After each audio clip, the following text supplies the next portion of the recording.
just do it and don't hold back, because it's not about the money. Like, it's such a small amount of money to invest in yourself, which filters out to invest in your family, in your friends, in your loved ones, in your work, in every relationship that you have. That's actually what you're investing into.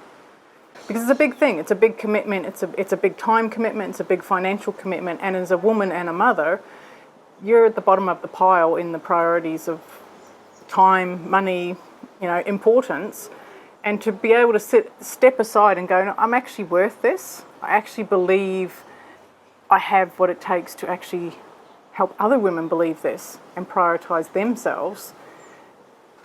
If I can learn the skills to then take them out and go, women, look, mums, you can actually do this stuff. You matter, and you are the nucleus of your family. And if you're a bit wibbly wobbly, then dad's a bit wibbly wobbly and the kids are a bit wobbly. You have to be rock solid. So investing in you is actually investing in your husband and your kids and your family, because I think women need that justification. I don't think there's very many women who can just say, well, I want this for me because I deserve it. We actually need, yes, we deserve it, but we want to see how it will affect those we love. And I think that was the biggest thing for me in this course, was I was the wibble wobble and I could see the ripple effects of that, and it wasn't acceptable. Start of CSP was probably my second attempt at coming into this, because I did apply last year, but I was a basket case, and you rightfully said you're not ready. And what that actually did for me was actually gave me a huge amount of respect for the business, and a huge kick in the ass for, you actually need to get your shit together to a certain level to where I was at, because it meant that you guys were really authentic. It meant you weren't just someone's here with their money and they'll say they'll do it. You actually said, no, you're not prepared, you're not ready. So it gave me the opportunity to really look at myself, look at where I was at, look what I was in my control that I could actually do, and make some big changes so that I was prepared and I was ready when the time came. So when it came, I felt like I hit the ground running. I was pumped, doing all my assignments like a good little girl. They're challenging. Some of the assignments are really challenging you have to dig really deep to be honest with yourself to get the most out of it. But you're not alone in the challenge. You're really, really supported. You don't feel like there's anything that you can say wrong. You just have to be honest with where you're at. And the more honest you are, the more you get out of the task, which is really cool. It was fast pace, and sometimes that felt overwhelming, but that was I think it was a good pace to push you along and say, it's almost like making it that fast was saying, we actually believe you can do this. So you upped your game because you're like, well, I can't let Helen down. She wants me to do this. She thinks I'm going to do it. So it made you kind of rise up and find the time, which is part of the time reality check that we're doing down the line, is there is actually time. If you reschedule and you actually dedicate it and you want to find the time, you can do it. And so it's a good prep here's your deadline, get your shit together and get it done. I found it good. Came up here really confident, really excited.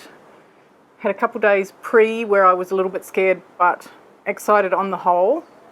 And the journey here has been amazing with the women. It's been so incredibly supportive. Everyone has been so authentic and genuine. And even though I've had a couple days where I've been, I can do this is easy, I've also had a couple days where I've gone, holy shit, this is really scary. I don't know if I can do it. But the support hasn't changed from when I was cocky and I knew what I was doing to when I was shitting my pants. The support was exactly the same. And then nothing that I said shocked anyone of how I was feeling. They just, tell me a bit more, tell me what's going on, dug a bit deeper to beyond the surface stuff, and now it's gone. I'm owning my shit, and I'm not as reactive as I was. I'm more, when triggers come up, I'm more able to go, hang on, what's going on here? You're the common denominator here, so what can you do about your shit that's now going to take a ripple effect? And I'm noticing it mostly with my stepkids. That was a really challenging place that we were at loggerheads with a lot of the time, and now I'm free to just embrace them when they come and embrace where they're at and not think I have to change them, I have to fix them, I have to help them, I have to. No, I don't have to anything. I just have to love them. I just have to let them come and be and accept them where they're at, and just I've lost the responsibility that I put on myself. I decided I was the one who's going to fix everything, and then I was like, how come I have to fix everything? And it was just, I put it on myself, and it was a shit place to be, but it filtered out and affected everyone else because I was in such a bad place, and I was putting so much pressure on myself and then outwardly putting so much pressure on everyone else that I just wasn't a nice person to be around. And then I would go into guilt and shame because I'm not a nice person to be around, but I really want to be. And I was in that place where I was like, but I'm actually doing this out of my heart. I'm trying to help you, and if you just listened. But now I'm just like, yeah, I can give you my advice and you can take it or leave it. That's actually okay. I'm not responsible for that. And in that with the stepkids, it's improved my relationship with my husband because, of course, he's stuck in the middle between I love my wife and I love my kids, and it was yuck. It's gone back to being fun like it was when I first met them. When I didn't take responsibility, we just had fun. I feel like I've still got a lot to do, but it doesn't terrify me. It doesn't scare me now. I just think, okay, so next step is, then the next step is, and there's nothing unattainable. Whereas about 2 hours ago, I didn't want to leave here because to leave here means the next action, and I'm not ready for the next action, was how I thought.